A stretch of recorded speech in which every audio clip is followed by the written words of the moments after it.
Covid ನಿಯಂತ್ರಣ ಮಾಡುವಲ್ಲಿ ಕೇಂದ್ರ ಮತ್ತು ರಾಜ್ಯ ಸರ್ಕಾರ ಅನುಭವದ ಕೊರತೆಯಿಂದ ನರಳಾಡುತ್ತಿದೆ ಎಂದು ಮಾಜಿ ಶಾಸಕ ಜಿಆರ್ ಲೋಪೋ ಹೇಳಿದ್ದಾರೆ. ಈ ಬಗ್ಗೆ ಮಂಗಳೂರಿನ ಸರ್ಕ್ಯೂಟ್ ಹೌಸ್ನಲ್ಲಿ ಸುದ್ದಿಗೋಷ್ಠಿ ನಡೆಸಿ ಮಾತನಾಡಿದ ಅವರು, ಕಳೆದ ಬಾರಿ ಕೋವಿಡ್ ಬಂದಾಗಿನಿಂದ ಈವರೆಗೆ ಸಮಯ ಆಯಿತು. ಕೋವಿಡ್ ಎರಡನೇ ಅಲೆಯ ಬಗ್ಗೆ ತಜ್ಞರು ಮುನ್ನೆಚ್ಚರಿಕೆಯನ್ನ ಕೂಡ ನೀಡಿದ್ರು. ಲಸಿಕೆ ಉತ್ಪಾದನೆಯಲ್ಲಿ ಯಾವುದೇ ರೀತಿಯ ರೂಪುರೇಷೆ ಸಿದ್ಧಪಡಿಸಿಲ್ಲ. ಇವತ್ತು ಲಸಿಕೆ ಎಲ್ಲರಿಗೂ ಸಿಗುವ ಹಾಗೆ ಮಾಡಬೇಕಿತ್ತು. ಕೋವಿಡ್ ನಿಯಂತ್ರಣಕ್ಕೆ ಯಾವುದೇ ರೀತಿಯ ವ್ಯವಸ್ಥೆ ಮಾಡಿಲ್ಲ ಎಂದು ರಾಜ್ಯ ಸರ್ಕಾರದ ವಿರುದ್ಧ ಕಿಡಿಕಾರಿದ್ರು.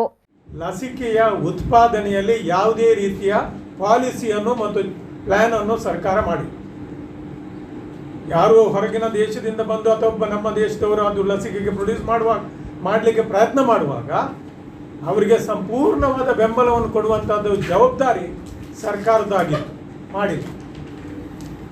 ಆಯಿತು, ಇವತ್ತಿಗೆ ಏನು ಮಾಡ್ತಾ ಇದ್ದಾರೆ ಹಿಂದೆದು ಬಿಡಿ.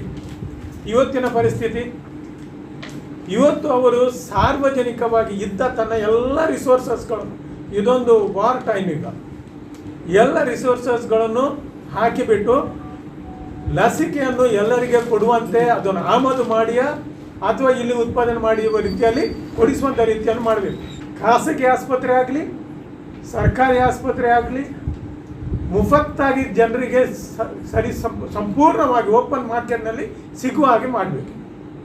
ಸರ್ಕಾರ ಇದನ್ನು ಮಾಡಲಿಲ್ಲ. ಇದನ್ನು ಖರೀದಿ ಮಾಡುವಂಥ ಅವಶ್ಯಕತೆ ಏನಿದೆ? ಇರುವಂಥ ಇವತ್ತು ಬಜೆಟನ್ನು ಆ ಕಡೆಗೆ ಡೈವರ್ಟ್ ಮಾಡಬೇಕು. ಉಳಿದದೆಲ್ಲ ಮತ್ತೆ ಜನರು ಬದುಕಿದ್ರೆ ಮಾತ್ರ ಉಳಿದ ಎಲ್ಲ ವಿಚಾರಗಳು. ಇವತ್ತು ಎಲ್ಲಿಗೆ ಲಸಿಕೆ ಸಿಗ್ತಾ ಇದೆ?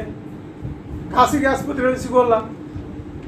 ಈಗ ಆಯಿತು, ದೊಡ್ಡ ದೊಡ್ಡ ವಾಣಿಜ್ಯ ಸಂಸ್ಥೆಗಳಿವೆ, ಕಂಪನಿಗಳಿವೆ, ಅವರಿಗೆ ನೀವು ಮುಫತ್ತಾಗಿ ಇಂಪೋರ್ಟ್ ಮಾಡಲಿಕ್ಕೆ ಅವಕಾಶ ಕೊಡಿಯಲ್ಲ. ಅವರ ಎಲ್ಲ ಜನರಿಗೆ ಅವರು ಲಸಿಕೆ ಕೊಡಲಿ, ಅಷ್ಟು ಸರ್ಕಾರದ ಜವಾಬ್ದಾರಿ ಆಗ ಕಡಿಮೆ ಆಗಿಬಿಡ್ತದೆ. ಅದೂ ಮಾಡೋಲ್ಲ. ಇವರ ಪ್ಲ್ಯಾನ್ ಏನಿದೆ ಪ್ರಿವೆನ್ಷನ್ಗೆ? ಇವರದ್ದು ಪ್ಲ್ಯಾನ್ ಏನಿದೆ?